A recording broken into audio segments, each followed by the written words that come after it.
This may be a little bit different for anyone who's watching along live on Facebook, YouTube, or Twitter, but it's 10:30 in the morning, and Matthew and I are getting ready to do a podcast. Matthew, are you ready to do a Pacific Division preview finally? Yeah, I definitely am. It's good to start the day with two pods. Yeah, for those of you who are interested, we were on the Solar Panel podcast this morning with Ethan and Zona and Dave King doing our predictions and such. And yeah, look at this little friend. Oh, look at that! Look, it's the broadcast premiere of Smudge. Is that the mascot? Yeah, this is the Suns Jam Session mascot. This is Smudge. Smudge, say something. All right, she's just gonna destroy. She's gonna destroy it. All right, so I'm just gonna throw her onto the bed. Sorry about that, Smudge. But welcome everybody to another edition of the Suns Jam Session podcast. We're super excited because guess what? In 5 days, is it 4 days? When is 5 days. it? 5 days. Wednesday.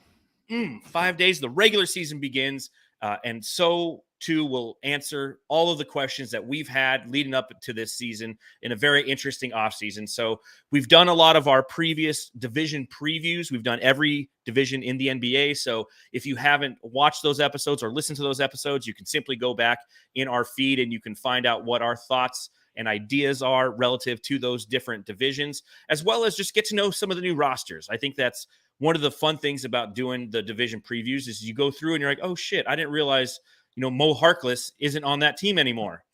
Just like when I wrote a piece for Brightside this week and I had all these trade options with the fucking who was it with? Oh, with the Hawks. Mo Harkless wasn't even on the team. I was like looking at the cap sheet. I'm like, well, he's there. He moves around so much, man. That guy, any podcast I listen to during the season or even during the summer, I swear they mention that guy on a different team. Yeah, it's like him and Ty Washington Jr. were like guys that are got handed to like 6 different teams this offseason. Huh? So, yeah, they're all over the place. So we're going to go ahead. We're going to preview finally the division in which the Phoenix Suns reside, the Pacific Division, as well as play a little game at the back end of the podcast called Are We Sure? Where I totally ripped this off from the Bill Simmons podcast because I thought it was a good idea. We asked some questions. Are we sure whether or not these things are going to happen or not, or the confidence level in these things as we ultimately prepare for the regular season? So, Matthew, it's 10:30 in the morning. I know you got a nice cold beer in front of you. I do. Actually, I have a little bit of creamer to put into my beer. Some stars. Yeah, so let me go ahead and pop that open. I like that you did. I have nothing. I have a half thing of water. I have a cat. I have a little kitten. My grandkitty is running around here. So cheers, Suns fans. Let's preview this Pacific Division already, all right?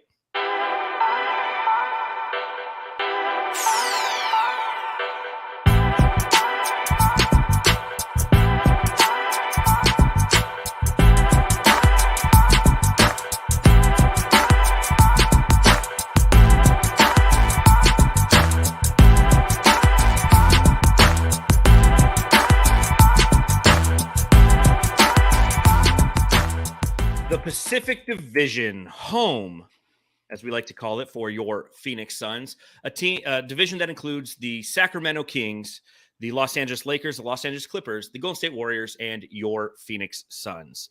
So as we get prepared to just take a look at this division in its totality, knowing that these are the teams that we're going to see the most often, the teams that we have those different rivalries with.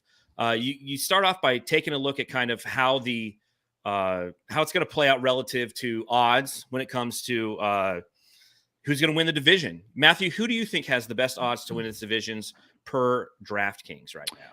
The best odds, I think it's going to be the Warriors. Is it the Warriors? I don't know. I'm trying to look it up. While I'm talking. Okay. You're like, I want you to talk a little bit so I can bring it up. Like, yeah. Who is loading? Well, it ends up being the Clippers. They're a plus 180 to win this division. The Golden State Warriors are a plus 195. Your Phoenix Suns are a plus 225. The Lakers are a plus 800. And the Sacramento Kings are a plus 40,000. Wow. All right. So, but as we've gone through and we've previewed these different divisions, what you'll notice is this is a division that is very compressed. With the top four. Generally, it's, one or two teams have really good odds to win the division. Everybody else is kind of like, plus 10,000, plus 20,000. The Lakers are the fourth best, have the fourth best odds to win this division. They're plus 800. So, what that tells me is Vegas is looking at this as probably the toughest division in basketball. Would we want it any other way, Matthew? No, I feel like the last few years we've been going into this season, and we just always say like this is the hardest division, and then things kind of fall apart for these teams like the Lakers and Clippers. The Lakers, they're so looked down on this year by a lot of people.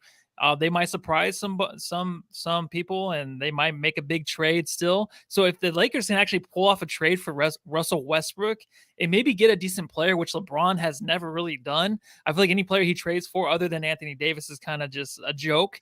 If they can do that, then this even gets worse. It even gets a lot more hard for the Suns this season. So we'll see, dude, because this is kind of wide open. It's a weird division because a lot of it's wide open, except for Sacramento. But Sacramento might be a play-in team. Yeah, it's crazy to think that even Sacramento, who we're going to preview here very shortly, their over-under is 33.5. That's one of the highest, if not the highest, projected win total for anybody who is projected to be the worst team in the division. Typically it's around 23, 24. No, it's 33.5 for the Sacramento Kings. DWig24 in the chat. Thank you for joining us. Make sure you hit the thumbs up button if you are doing so. If you're listening on the podcast, please subscribe, rate, and review as well. He says, thank God divisions don't matter in the NBA. The Pacific would be a nightmare if its standings had playoff ramifications. And that's one thing I am grateful for because, I asked the question a little bit earlier to you, Matthew. Would you want it any other way? Yes. I would love to be in the division where we're the clear-cut favorite and we're just going to wipe the floor with everybody. But every team that we're going to play, even the Sacramento Kings, has a high projected win total, and that's ultimately going to decrease the win total for the Phoenix Suns, I feel. There's going to be games where, back-to-backs, some of those, like baseball-style back-to-backs where you're in Portland twice in a row, which isn't applicable because Portland's in a different division. But this is a division that's going to throw a lot of fastballs at you. And even though Los Suns says it in the chat, he says when Westbrook got injured, right? Yeah, he got injured last night, but who knows how long that's probably better for the team though, right? 100%. And what they're going to solve a lot of problems. Yeah, you're 100% right. That's exactly where I was going to go with that. It's like the team's going to see what they are without Westbrook and realize like, oh shit, we can absolutely trade this guy and get something in return that's going to bolster our opportunity to win the Pacific Division.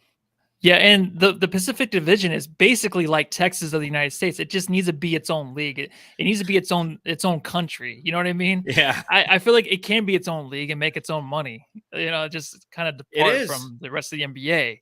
It's a pretty good idea, I think. Well, I mean, between like Golden State and the Lakers, just their brands alone, I wonder what the percentage they carry of like the marketability of the entire league. Because the Lakers are, one of the biggest most recognized brands in the world. And then you got the Warriors, who are one of the most popular teams of the last decade. Every kid you see is walking around with like a little Steph jersey. And, you just kind of, when you're walking down the sidewalk and you see a kid in Steph jersey, you just kind of accidentally trip them. Bop him on the back of the head on accident. Yeah, you got to fly. Sorry, dude. Yeah, sorry. Yeah, I was just trying to help you out, man. Sorry. Mosquito. And then you're in prison for a couple of years. But it was worth it. But it was worth it. Exactly. Those Warrior fans need to be bopped in the head every now and then. So let's pop into the first team we got. That's the Sacramento Kings, ladies and gentlemen. 33.5 win total, as I mentioned earlier. They added via free agency KZ Okpala from OKC. Malik Monk, who we saw play against the Phoenix Suns this past Wednesday in the final preseason game from the Los Angeles Lakers, and Matthew Dellavedova from the Cleveland Cavaliers. Via trade, they earned Kevin Huerter. The Red Mamba is now playing in Sacramento, again, as we saw last Wednesday. In the draft, they had the 4th overall pick, in which they took Keegan Murray and then Jaden Hardy, the 37th overall pick. They lost Josh Jackson to Toronto, who was waived by that team this morning. Yeah. Damian Jones, the former center for the Phoenix Suns, to the Los Angeles Lakers. Justin Holiday and Mo Harkless to Atlanta in that trade for Kevin Huerter. And then their 37th overall draft pick, Jaden Hardy, they traded to Dallas for cash considerations. Free agents still remaining on the roster, Jeremy Lamb. And then if you take a look at their projected starting 5, Darren Fox, Davion Mitchell, Harrison Barnes, Keegan Murray, and Domantas Sabonis. So this is a team that a lot of people really are, taking a look at pretty aggressively, especially when it comes to the betting lines, because of their win total. A lot of people think that they're going to exceed the 33.5. The line actually started at 31.5, and it's moved up because so many people are taking the over. What is your take on the Sacramento Kings, especially considering that we just saw them last week, Matthew?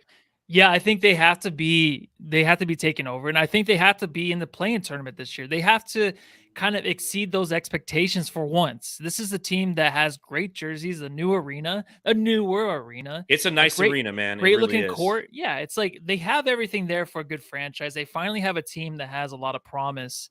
Keegan Murray is going to be awesome to watch. Davion Mitchell with Darren Fox in the backcourt. No matter how much crap Fox takes, I feel like he still has an opportunity this year to kind of redeem himself. He needs to. The signing of Sabonis was actually looking better than it was before. Last year, everyone was crazy because they got Sabonis, and then they let go of, what is his name again? For some reason, it's escaping me. Who was the guy they let go of last year? Marvin The point Bagley? guard. No. The, Oh, the trade. Tyrese Halliburton. Yeah, Halliburton. And Yeah. Halliburton was like, their future. But now it's looking like maybe it was a good decision because you have those two in the backcourt. And then you have the rookie Keegan Murray, who's going to look fantastic. Harrison Barnes, of course, is older. But the thing is, Malik Monk and Delvin Dova, those are two big add-ons, including Herder. Like, you just have those 8 players that just the mix and match. It's going to look awesome on the court. And also Josh Jackson, are his shoes just too big for him or something? Is that why he keeps getting cut? I feel like something's going on there.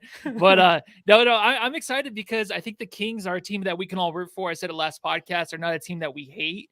Yeah. So if they do well, it'll be nice for the NBA. It'll just look better and it'll be easier to watch this team whenever the Suns play them because we play them in the same division. And it's like every time we play the Kings, it's just so depressing. Now it's actually a challenge. It'll be something fun to watch. Well, it's interesting because, the Kings, you mentioned a lot of great points about this roster.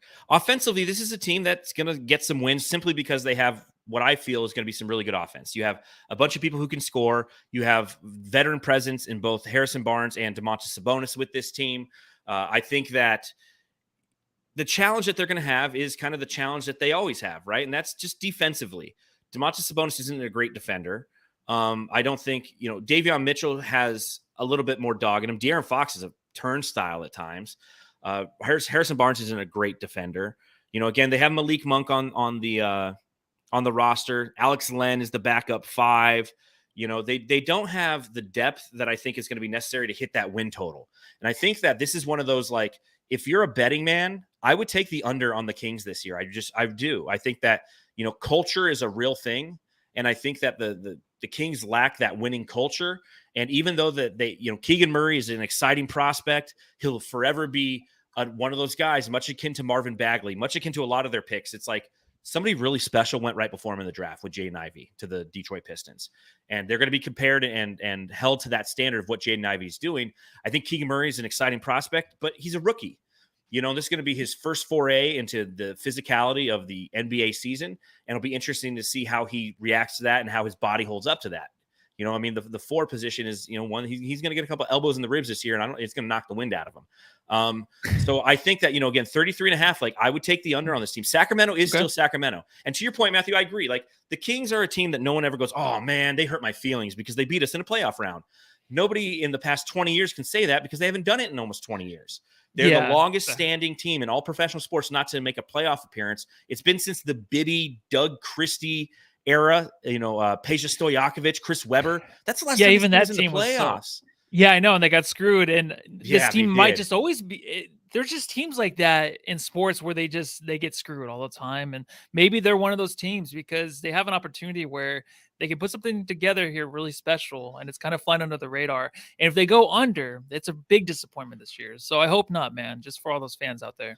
Well, what I think will be really interesting as we navigate this season is, again, this is a team that they're trying to get themselves out of this negativity. They're trying to get past this decade, almost 2 decades worth of losing, right? But they're playing in a division where, they're going to play the Suns and the Lakers and the Clippers and the Warriors, 4 times each. That's not easy. They're going to be playing in the West. That's not easy. And if they don't have success early on in this season, this might be one of those teams that goes, okay, I don't know if they go into full-on tank mode because there's going to be some other teams that are going to be tanking pretty hard.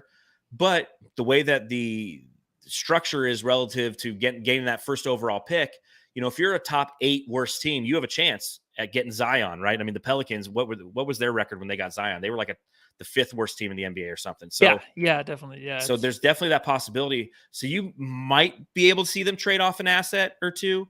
Darren Fox obviously is very interesting. I doubt that anything would happen with the Suns and him. But he is on the second year of a 5-year, $163 million contract. It's a big one. It's one that's going to have value here in a couple of years, though, with the TV rights deal. It'd be interesting if they finally move on from Fox. They had a chance to last year, and they gave away Tyrese Halliburton. And I'll tell you, and I've told the story before, I went to a Kings game last year when I was up in the Sacramento area, and everybody in the stands, it was against Brooklyn. It was James Harden's last game as a Brooklyn Net. Everyone in the stands was wearing Tyrese Halliburton jerseys, and then they traded him like 2 weeks later. Yeah. So, but the thing is with Fox, it's like the amount of money he's making is just ridiculous, because I don't know if he's really a team player, team point guard. That's the thing, is like the Suns, if we were to make a move, it's a nice name to add, but I don't know if he's actually a team player, a point guard that can facilitate with, a guy that can replace Chris Paul, but then can come in and play with DeAndre Ayton and play with the wings we have. I don't know if that's him. It just seems nice, but it's kind of like a poor man's version of SGA. SGA, I feel like it's just a better prospect. You know what I mean? And that's a lot of money. 32 million, 34, and then 37. That's a lot of money coming up in the next few years. So I wouldn't do that, but he's a name that will probably go to the Knicks or something crazy like that. I can see that. Yeah, I can see that too. Like even though they got Brunson, they pair him with Brunson because the Knicks don't know what the fuck they're ever doing. Exactly. I agree. So overall win total, what do you think? Over 33.5, under 33.5? Yeah, I'm gonna say they can get to 35. I can see a 35 there. Yeah, and is that enough for the play-in? That is enough, right? Because the Spurs made it with like 32 or something crazy. Yeah, that's definitely play-in material. Okay. I just can't see this division sending all 5 teams to the playoffs, because I mean, that'd be amazing. That'd be interesting. I think it's 27. I think they win 27 games this year. So not only am I taking the under, I'm taking like a hard under on this one. Okay. All right. Next up, ladies and gentlemen, your favorite team to talk about, the Los Angeles Lakers. Okay. In a city that has no lakes. 45.5 is the over under win total per DraftKings. A lot of roster movement this year, but nothing really, I feel, substantial. They added via free agency. They got Lonnie Walker IV from San Antonio. They added, as Ford mentioned with the Kings, Damian Jones from the Sacramento Kings. They got Dennis Schroeder from Houston, Thomas Bryant from Washington, Troy Brown Jr. from Chicago, Juan Toscano Anderson from Golden State, and Matt Ryan from Boston and the Indianapolis Colts. Via trade, they acquired Patrick Beverley, and in the draft at the 35th overall pick, they took Max Christie. They lost THT to Utah and Stanley Johnson to Utah in that Patrick Beverley trade. Malik Monk, they lost to Sacramento, again, aforementioned. And a lot of guys they just didn't bring back this year that still remain free agents, and the list is quite long. Avery Bradley, Wayne Ellington, Dwight Howard, Carmelo Anthony, Kent Bazemore, TJ Augustine, Mason Jones, and Mac McClung. That is quite the list of guys that are like, okay, we tried you last year. You're not working this year. Their projected starting 5, obviously, graphic was made before Russell Westbrook went down, but who cares? Russell Westbrook at the point with Pat Bev playing the 2, LeBron James at the 3, Anthony Davis at the 4, Thomas Bryant at the 5, although we will definitely see variations where LeBron James is playing the 4 and Anthony Davis is playing the 5. Thoughts on the Los Angeles Lakers this year? I think they might finish under, but like last year they had 33 wins. I think they can get to 45 at least. There's just something that goes with adding Patrick Beverley to your team. I think he does bring kind of that toughness and winning. It's cheesy. I just think he kind of does. I think they needed that guy on this roster. And with Westbrook getting hurt, I know they were talking about him playing off the bench.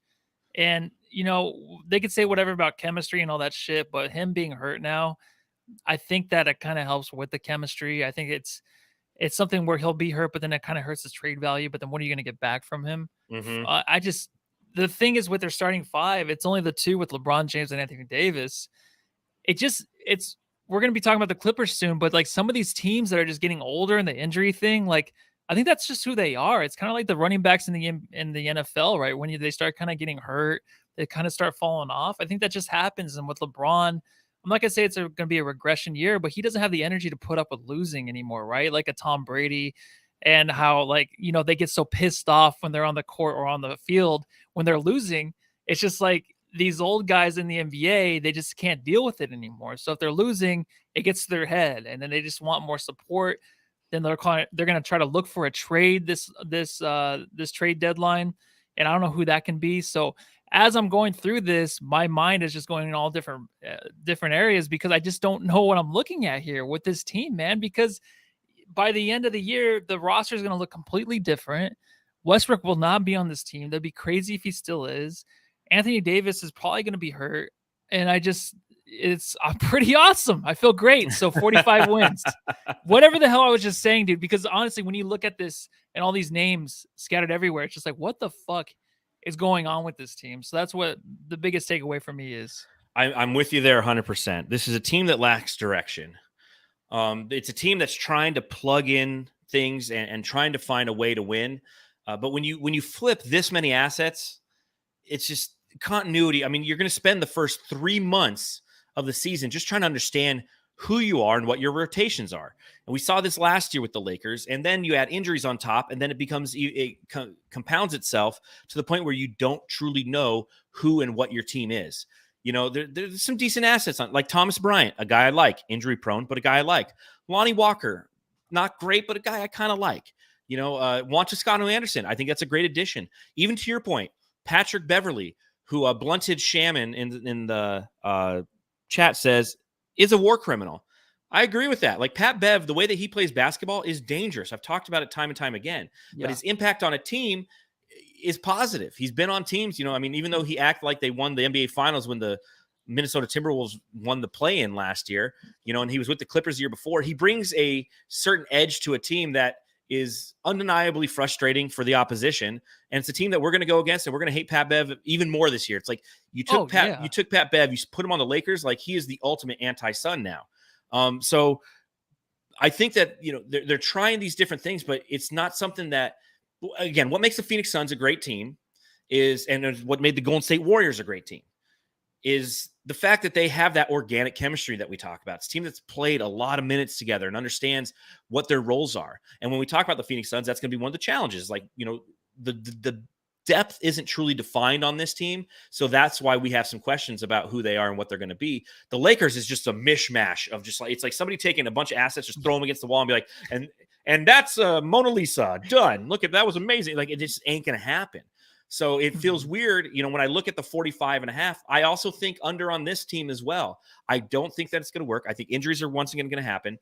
And the Westbrook thing is another interesting point of view. We are going to see the Lakers at the front end of this season not have Russell Westbrook at their services. They're going to see how valuable he is not on the court. They're going to try to trade him, but who's going to want him? That's the question. Who is going to want to take his contract and try to make that into a productive roster, unless the Lakers send picks, which I don't even know if they have picks, if they send picks with it. You know, here's a fun question. Okay, you got Russell Westbrook, LeBron James, Anthony Davis. Who makes the most amount of money on the team this year? Oh, it's Westbrook. Yeah, 47 million. I was gonna say, was it 45? Dude, and yeah, the money can't buy happiness. Another guy that's probably mentally broken from LeBron. Like, who's next? Is Anthony Davis gonna be mentally broken and falling on his knee? I mean, he's always on the ground already. Physically broken. Yeah, he is. But mentally, dude, like when LeBron's done with somebody, like they're friends. Like he can bring back Carmelo all he wants, because Carmelo had his career already before LeBron. But I feel like these guys still think they have it in them and they can still win. LeBron will just shut them down. Be like, no, you don't. Like, this is my team. And you know what? You're kind of gross. Can you just kind of get out of here? That's the way I feel like he kind of treats Westbrook. And it might be Anthony Davis next. And it's nice because LeBron, all he's doing this year is chasing the most points in NBA history. He's chasing that. Chasing Kareem Abdul-Jabbar. Everything else, I think, is out the window. I think the only thing that can drive him is maybe the Steph Curry thing, where Steph Curry might get his 5th ring. Yeah. And that'll probably kill LeBron and kill his soul a little bit. And that's good. But I don't see where this team will win anything more than maybe an 8th or 7th seed. But that might be 45 wins right there for an 8th seed or 7th seed in the West. Yeah, I agree. I don't think they're going to get that high, though. I really don't. I think it's a play-in team. I think it's a play-in team that's playing on the road in the play-in. I don't think the Kings are going to make it into the play-in, and I think that the Lakers will be like the 9th or the 10th seed. Taddy Mason in the chat, almost be worth buying a Pat Bev jersey just to burn it live on Suns Jam. That would be an amazing moment if we did. I have carpet, though. Yeah, I got. I can do it outside. You can do it outside. I'll go in the backyard. We'll do a live burning of the Pat Bev jersey. Oh man, that's great. All right, let's see. Who should we talk about next? Well, let's just talk about the other team from Los Angeles, the Los Angeles Clippers. Now, this is a team that has a projected win total of 52.5. It's one of the top 3 projected win totals in the NBA this season. They added via free agency this year John Wall from Houston, Moses Brown from Cleveland, and Malik Fitz from Indiana. They didn't trade for anybody. They did get a 2022 NBA draft pick with the 43rd overall pick. Matthew, can you say that guy's name for me? Diabetic. Fantastic. He's going to be great this season. They lost Isaiah Hartenstein to the New York Knicks and Jay Scrubb to the Orlando Magic. Free agents that they still haven't brought back, Rodney Hood and Moses Wright.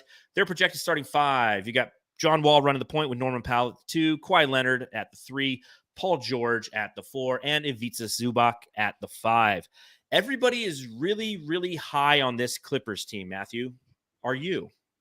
I was more high on this team last year than I am going to this year. Of course, you talk about the injuries, all that bullshit. But when it comes down to just winning the game in the end, this is kind of like the lineup you want. I mean, when they got Norman Powell last year, everyone was kind of excited. Who else did they get with him? It was Norman Powell and Robert Covington. Those were the 2 pieces that they kind of wanted to put around Kawhi and Paul George. That was exciting. I think the John Wall thing, though, I think that's going to be kind of like something a little that might come out of nowhere, where people aren't really under the radar, where he's just kind of the point guard they need, that veteran guy who last year when he played with the Rockets, he looked pretty good at times. But now when he's playing with a team that's his own age, that, actually has a chance to win something. John Wall's never won anything, right? Hasn't played. I think he only played 2 years his whole career, it seems like. That's what it feels like, yeah. If he can get like the ounce of energy he had last year with the Rockets, I think that's enough to really have this team win at least 50 games. I think I'm going to take under, just because of them sitting. They just don't give a shit about the season. It's one of those things where we talk about, just like the Trailblazers, it's the same thing every year. It's like the same shit with Lillard and all this other stuff going on. Like, can they actually put together a winning team? It's like, can the Clippers actually put together a team that wants to play every game? No, they're not. So they're going to probably win like 50 games. So I'm going to go under with them. Okay. I think what's interesting about this team, as you mentioned, John Wall is – everybody thinks that, they got John Wall. This team's instantly like, the best team in the NBA. In the past 4 seasons, Matthew, how many games has John Wall played? I want to say 30. He's played 72. Okay. 32 in 2018/19 with the Wizards. 2019-20 did not play with a left heel Achilles infection. 2020/21, the year the Suns went to the NBA Finals, he played in 40 games with Houston, and last year he sat out. So this is a guy who, was an amazing prospect coming out of where did he come out of? Kentucky. He's another Kentucky guy. Mm-hmm. First overall pick in the 2010 NBA draft. He's got 10 years of experience. He's only played in 613 games. You look at the playoffs earlier in his career, he got to the playoffs. He's played 37 playoff games, and in those games, he's a 21.9% or 21.9 points per game and 9.8 assists. So I understand kind of the reason behind, because we've seen kind of the apex of John Wall, and for some reason, a lot of people think that the Clippers are getting apex John Wall. Now, I'm sure this factors into the Vegas line, and I will say this: the thing about the Clippers that makes them scary, if you will, is their depth, right? Because they still have Marcus Morris Sr., they got Luke Kennard, they got Rocco, as we mentioned, they still got Reggie Jackson, Nicholas Batum, Terrence Mann is still on this team, so they still have a lot. I mean, they have a very solid 9. And again, that's the challenge we have with the Suns right now. It's like we can't even name the 7th best player on the team. We can barely name the 6th. Whereas then they go about 9 deep. They go 8 deep if John Wall's injured. So to your point, I think that this is a team that's going to benefit from a couple of reasons. They're going to benefit from the Kings not being as good as everybody thinks, the Lakers not being good as they want to believe that they are, and the fact that you're going to have a lot of teams tanking this season in an effort to get Wembanyama. I came close, didn't I? No, that was perfect. That was perfect, man. Yeah, trying to get that name down, because I watched him play. The guy's amazing. So a lot of teams are going to be doing that. So they're going to be giving away games. When we come to March and April, teams are going to be giving away games. And the Clippers will be one of those teams that are going to benefit from it, much akin to the Golden State Warriors, much akin to the Phoenix Suns, because that's when the sweepstakes is truly going to happen. After the trade deadline's done and teams are like, yep, we are full in on the Wemby sweepstakes, there's going to be a lot of easy victories out there. I think the Clippers, to your point, 52.5, I can see this team winning about 55 games. Okay, so you're going to go over. And Paul George, too, I think his level of play last year was really good. The playoffs before that year, when he played against the Suns, he looked excellent. I think that's going to really fly under the radar too, where people kind of forget about him. He can be like an MVP candidate this year just because of Kawhi not being healthy, but then also Paul George has his health issues too. So if he can stay healthy, man, this guy has a real good opportunity to win like an MVP vote here or there. And I know we say that about every team if they stay healthy, but like this is a team Yeah. that definitely has the history. Paul George, Kawhi Leonard, John Wall. I mean, this is literally like a team that health is everything for them. Because if not, it's going to be interesting. So next up, the Golden State Warriors. All right, 51.5 is their win total. They added via free agency JaMychal Green from Golden State. I don't think I did that right. Anthony Lamb from Houston. In the draft, Patrick Baldwin Jr. with the 28th pick, Tyrese Martin with the 51st pick, Guy Santos with the 55th pick. They lost Otto Porter Jr. to Toronto, Gary Payton II to Portland, Damian Lee to Phoenix, and Juan Toscano Anderson to the Lakers.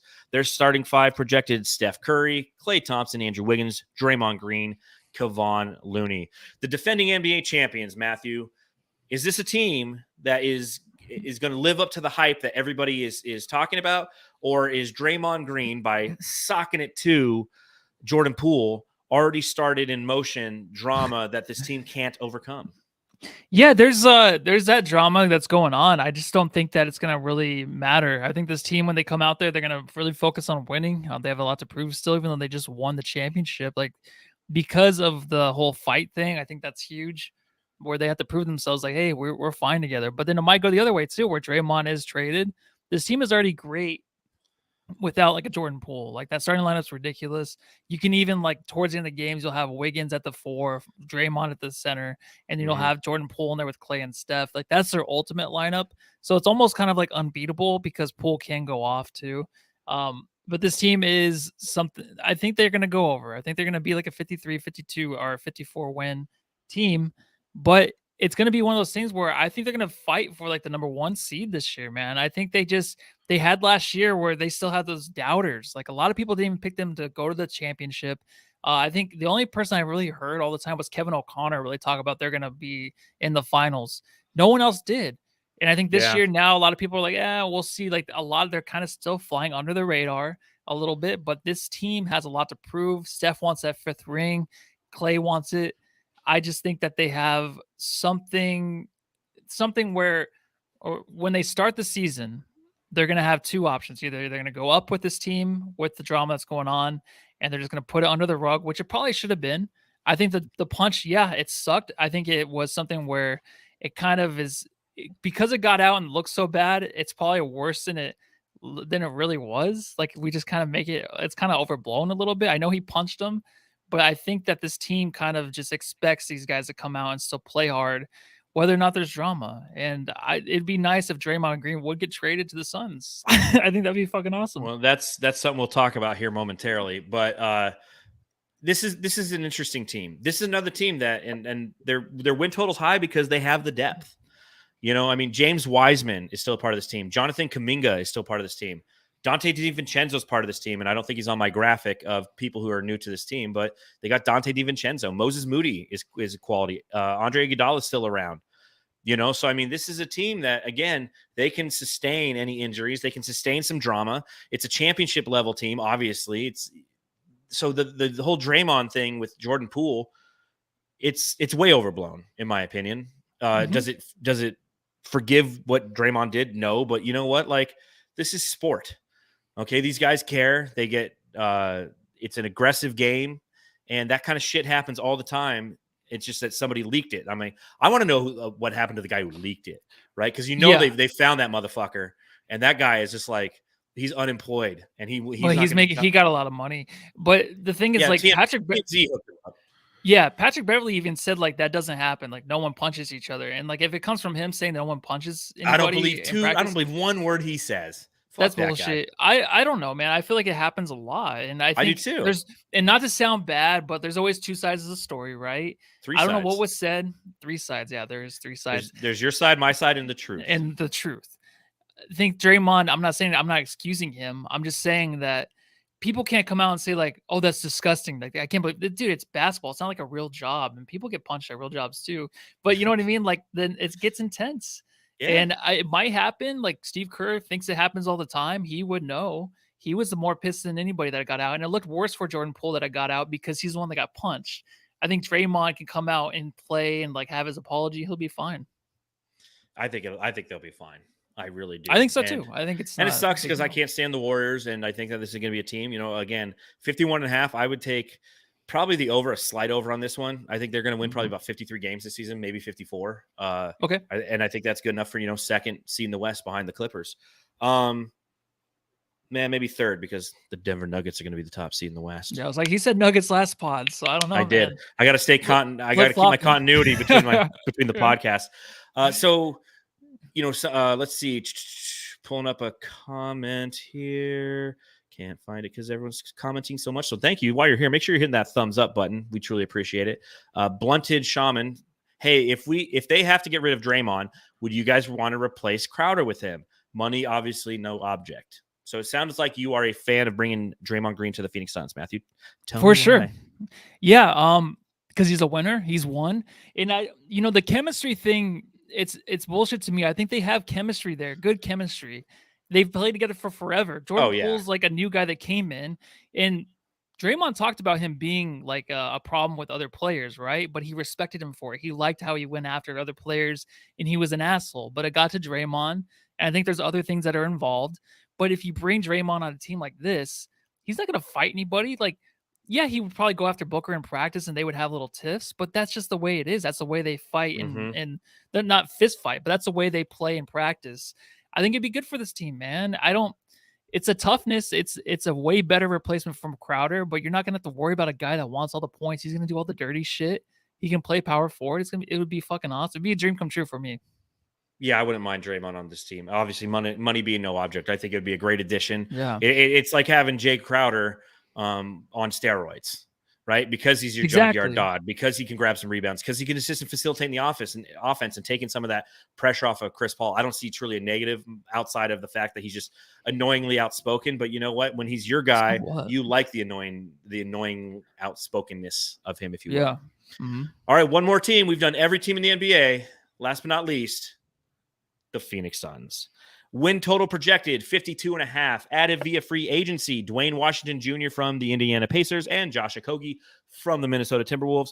Via trade from Atlanta, Jock Landale. They sent off cash to get him. Had no one in the NBA draft. They lost JaVale McGee, who is the starting center for the Dallas Mavericks. Frank Kaminsky and Aaron Holiday both ended up in Atlanta. Free agents not yet signed back from the team. Oh, shit, darn. Elfrid Payton and Iffy Lundberg. And the projected starting five, you know them well, ladies and gentlemen. Chris Paul, Devin Booker, Mikal Bridges, Cam Johnson, and DeAndre Ayton. Thoughts on this team, Matthew? Well, they've been together for a while, right? I mean, of course, Cam Johnson's a new guy in the lineup, but it's deserved, I guess, in a way. But they play together for three. This is gonna be 3 straight seasons with this team, and that's really underlooked. I think a lot of people are just projecting them to have an off year because of what happened in the off season, but they know how to play with each other, man, and they're all improving. So there's a lot of expectations, but I think they can meet it. And this is obviously my number 1 seed in the West. I think they're gonna go well over too. So what do you think their final win total is going to be? It's gonna be the 60 wins. 60. I'm gonna say so they're going to go 60 and 22. Yeah, I think and it's not gonna be one of those things where they're exerting themselves and they're like so tired. I think it's just one of those things where they play every game hard, definitely, but they have that thing where, like you said before, where other teams are gonna be losing, they're gonna be tanking. You have that, and they also have the thing where other teams might fear them in a way, and that might play mentally into their heads. I think the Suns can be that way, and I think Booker goes to the next level where he just tries to win every game, and hopefully it won't be a bad thing where they get so tired, but. I'm not saying it's an easy 60 wins. I'm just saying it's a 60 wins where it's manageable and it's not going to be as bad as last year where we got so tired towards the end and got COVID or whatever happened. So if you're watching along live on YouTube, Facebook, or Twitter, please let us know in the comment what your final record thought is for the Phoenix Suns as I delve into mine. Again, it's 52.5 is the line for their total wins. I'm taking the under. I'm saying that this team will go 49 and 33. Now, I'm not saying we don't go out and win a championship. I think this is a championship level team, but I think that there's some factors that we've already started to talk about as we've watched the preseason, as we've prepared for this season. I think that there's some factors that are really going to play against the Suns. I think depth obviously being the number one. When you look at the Clippers, when you look at the Warriors, they have quality depth at every position. We just don't have that. Cameron Payne, I think, is going to digress this year, and it's going to be that constant and consistent struggle. Cam Payne or Dwayne Washington, like these are conversations you and I are going to have on post-game podcasts. And Cameron Payne will get as many minutes as he can as whenever he's healthy because Monty Williams will play him. I don't think that he has what it takes to really run that second team unit. He's a great, if he was 3 inches taller, he could be a good shooting guard in this league because that's who he is. He's a shooting guard in a point guard position and body. And he's going to be kind of trying to facilitate the offense, but not doing a great job of it. And the lasting impression we have of the preseason is Dwayne Washington, 31 points on 19 shots. Don't forget there was 11 turnovers in there, but 19 shots, 31 points. He was efficient. We think that, hey, this guy can do it. I think that the lack of a backup 4 is going to greatly hurt this team. It's going to be interesting to see how Monty addresses that. It's something that I will be talking about all season long. Who's getting those backup 4 minutes? Is it Jock Landale with Dario Saric playing the 5? Is it Dario Saric with Bismack playing the 5? How are we going to manage it? And then what does that team look like? Okay. I think that those are definitely some issues. And then then you sprinkle in any injuries and that depth is shot. So I think that this is a team that ultimately will win and play well because of the fact that they have that organic chemistry, that the majority of, and especially the starting 5, has played together for the past 3 seasons, and they know instinctively where each other are at. But I think that there's going to be some regression. Obviously, that's a big regression. They won 64 wins last year. I'm saying that they're going to win, 15 less this year? Like, that's a massive regression. But I think that Monty Williams is going to try to focus on this team's health and try to hit on all cylinders at the right time. So, over the fall, into the winter, November, December, January, this might be a 500 team. And then we're going to start to see them really ramp up and get ready for that postseason. So they hit that postseason sprinting instead of doing the other thing last year where they were kind of moonwalking through the year. And then they faced the New Orleans Pelicans and they just weren't clicking on all cylinders. And they kind of lost their identity there at the back end of the season. Yeah. And the only way to have hope this year really is for a championship.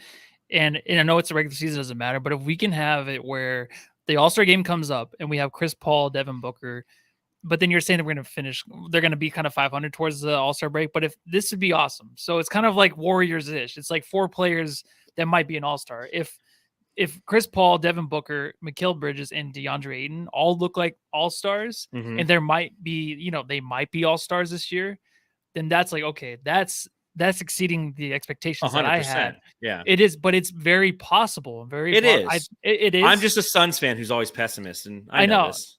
No, it's fine. It's just that's the growth they need to have to really show us like they have a chance to win, because we just need to know we have those 4 dudes on our team, and then Devin Booker going to the next level where he's just astonishing. He's a player that everyone fears.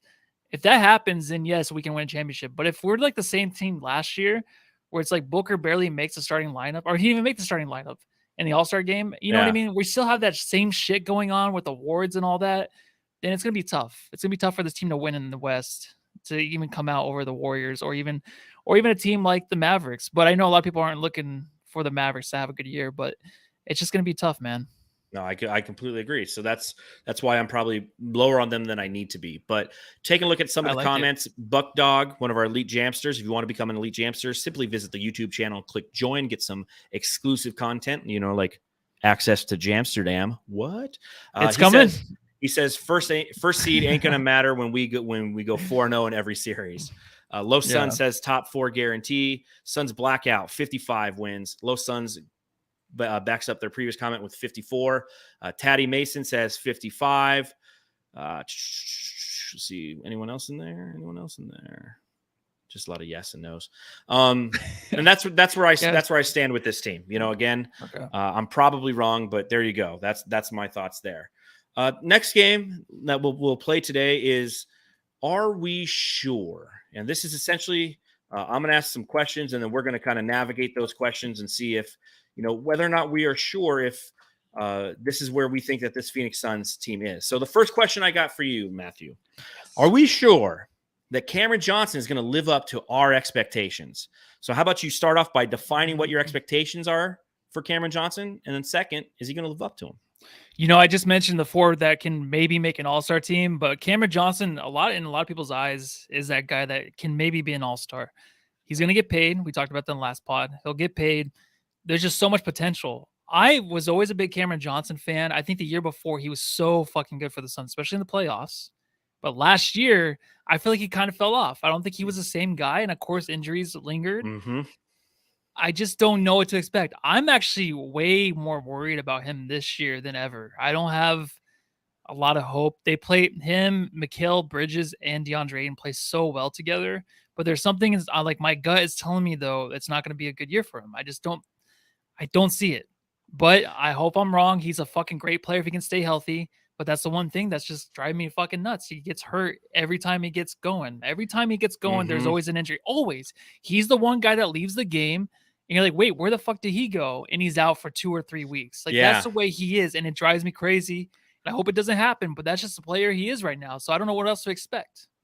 Dagoon in the chat says the problem is they are playing Cam at the 4 and he's going to get gooned by bigger players. I'll start off with expectation for Cam Johnson. My expectation for him is about 14 points as a starter.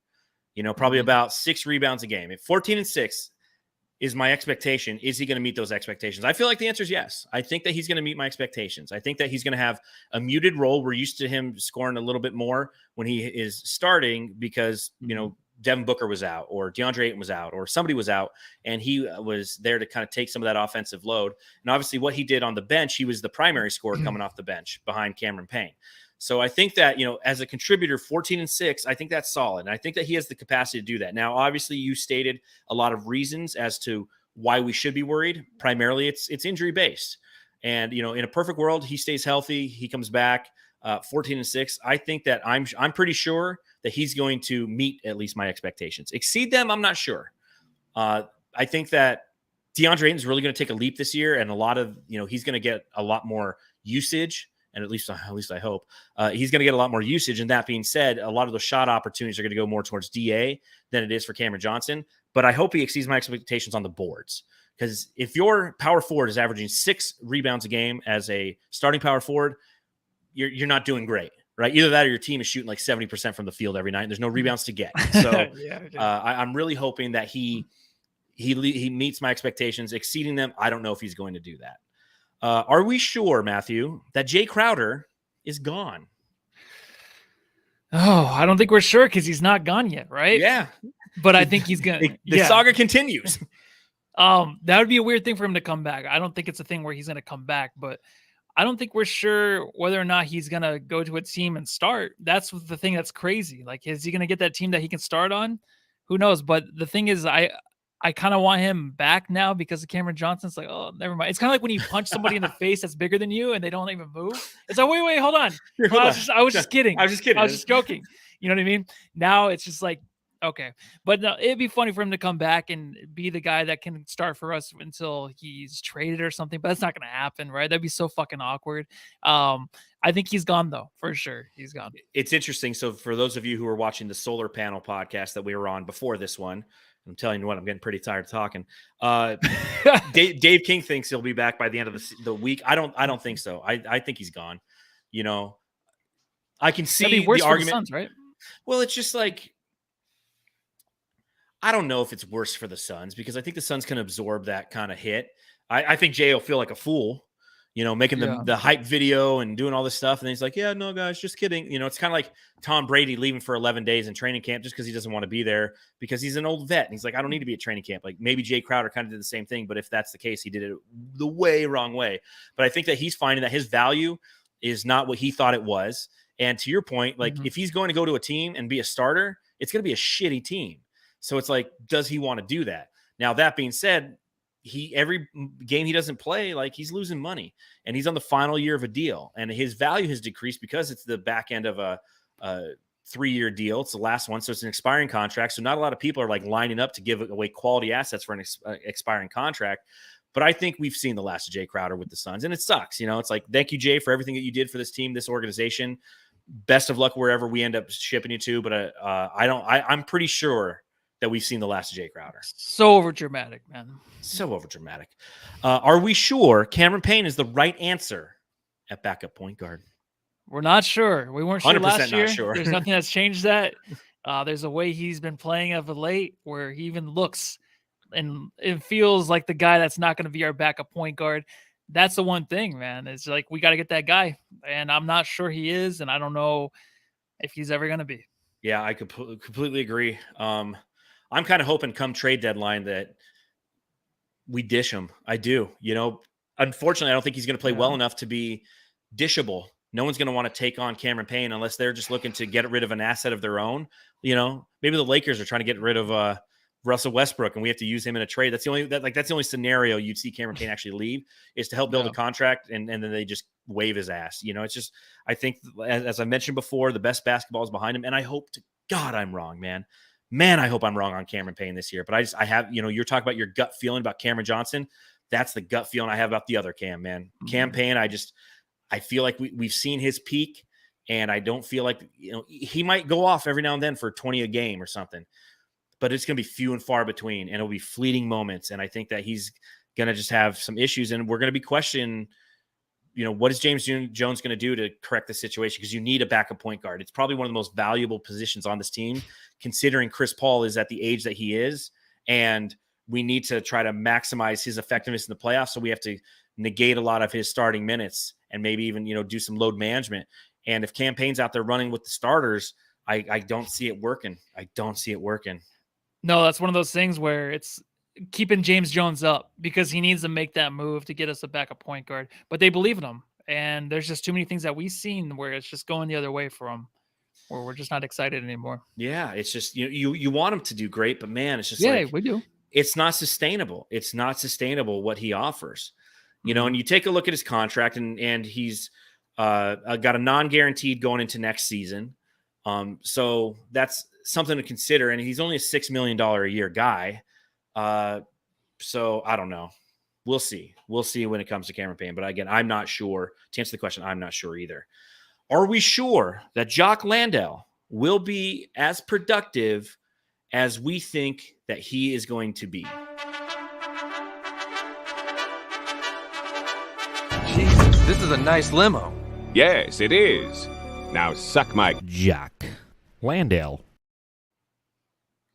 You can go to Jock, my suckmyjock.com. That just plays on a loop. Like, I'm sure you set that up, huh, John? Yeah, I'll work on that later. Okay.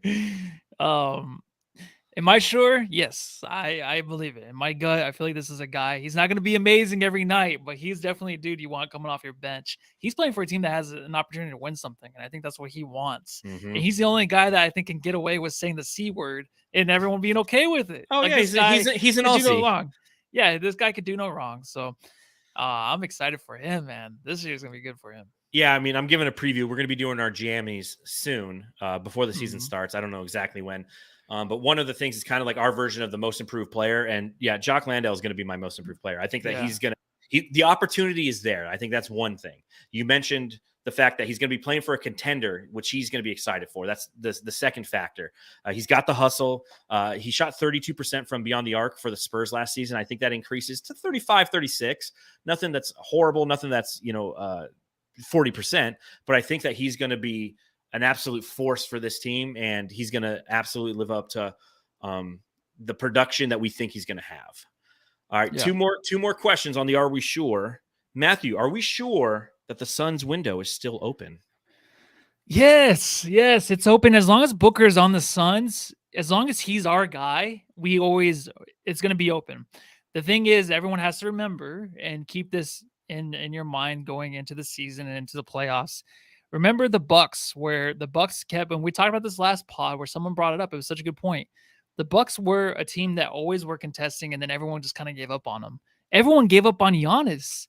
Giannis wasn't even like a top 5 or 6 player for a lot of people, even top 10 going into their championship season. Everyone gave up on the same trade Middleton. Middleton sucks. Why is Middleton an all-star? Now he can't be replaced. Just keep thinking of that, because that team was so, they were washed away by everybody. Now, of course, they won. Now they're the favorite every year. Now Giannis is the MVP every year. Yes. So as long as we have, that's my takeaway, is Booker is like our Giannis, not as dominant yet, But Booker is our Giannis, where as long as Booker's on this team, we have a chance. And the surroundings around him, they keep growing. He got 3 or 4 more years with this team, as long as they don't break up and the chemistry stays right. Yeah, a window is tough because a lot of people nationally think that the window for the Suns was the past 2 seasons and they swung and they missed. And I disagree because, to your point, yes, with Devin Booker, you got a fighting chance. And 2, Mikal Bridges, DeAndre Ayton, like these are young guys who are entering their prime, and the Suns got them locked down. They got a steal of a contract for Mikal Bridges. They got DeAndre Ayton now on a contract. Kind of a steal too.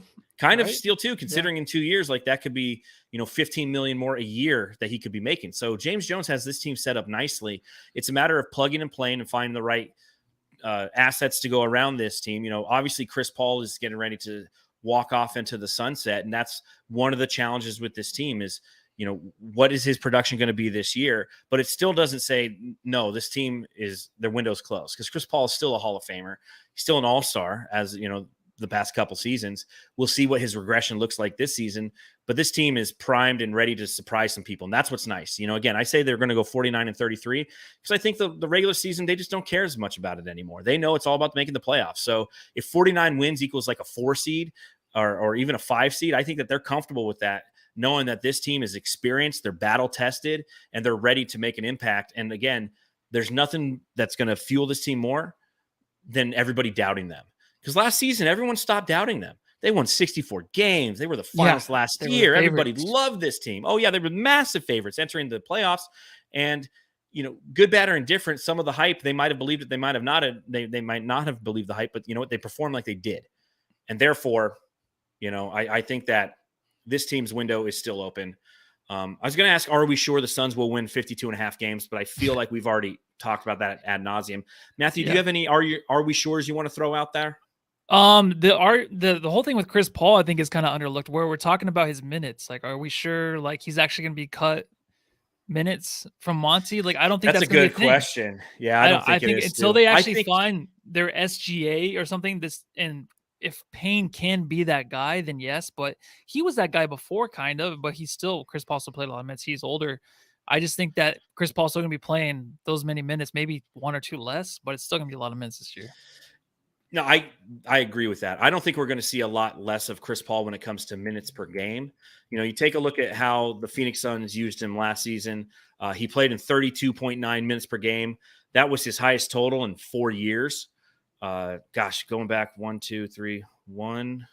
I'm going to try to find a season where he had less than 32.9. 1, 2, 3, 4, 5, 6, 7. It was his most minutes per game in 7 seasons since 2014/15 with the Clippers. When he was 29 years old, he averaged 34.8. 32.9 is what he averaged last season, and generally around 31 is what you'll get. What I think with Chris Paul is we're going to see load management. We're going to see not less minutes a game, but less games played. Last season he played in 65 of the 82, and that was due to injury. I think on those back-to-backs, again in Portland, you might see him have a game off, because that's the only way that Monty could truly take Chris Paul out of the game. Because if Chris Paul suited up, he's playing, and he's going to tell you to get bent otherwise. But if Monty Williams is like, no, listen, you're not playing tonight. Like, sit over there in your street clothes, then he can't get in the game. And you know what? Maybe he can act as the coach and all that stuff. But I really think that that's how they're going to manage him this season. It's not going to be minutes. It'll be less minutes than 32.9. It'll probably be more along like 30, 31, but it'll be less games played strategically.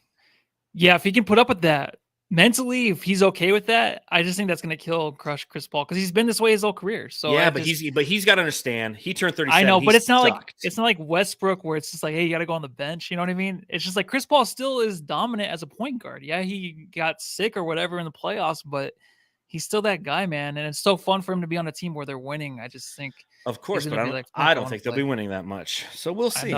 Just really quick about that too. So if that starts to happen, if they just kind of like take games off or whatever, and people start sitting, we have to remember John said this, and everything's going to be fine. You know what I mean? Everything will eventually work out where we might get on a roll or something. Yeah, March and April start to get on a roll. I'm just saying everyone's going to be jumping out their windows if the Suns are 500 by All-Star break. But we'll be okay, I guess. You got to talk me down off the ledge. Well, we'll be talking each other down off the ledge after every post-game show. A reminder to everybody, the Suns Jam Session podcast live after every single Phoenix Suns game. So come join us right here on YouTube, Facebook, or Twitter. If you're listening to the pod, make sure you subscribe, rate, and review. If you're on Apple Podcasts, give us a 5-star review. Hit the thumbs up button down below. Subscribe on YouTube as well. But yeah, we'll be live trying to talk each other off the ledge all season long. That's what I'm calling. It's not going to be easy like it was last year, man, where we did 82 games and only 18 of them when we lost. And even those losses, we're like, yeah, well, fuck, you lose some. Yeah, no, I I think it's going to be more the same as last year, kind of. I don't know. We'll see. We'll see. So I don't like it. That's all I've got. We've talked for 2.5 hours about fucking Phoenix Suns basketball on a Saturday morning. It's time to actually start my morning. I think I'm going to go take a shower. So I'm going to go take a shit. Oh, there you go. Well, on that note, Matthew, you can follow me at Darth Vader. You can follow the show at Suns Jam on Instagram, Twitter, and TikTok. You can follow Matthew. Matthew, let's see. Into the shitter. And on that note, go home and shit your family. Oh, no. Shit. Oh, jeez. Whoa. Whoa.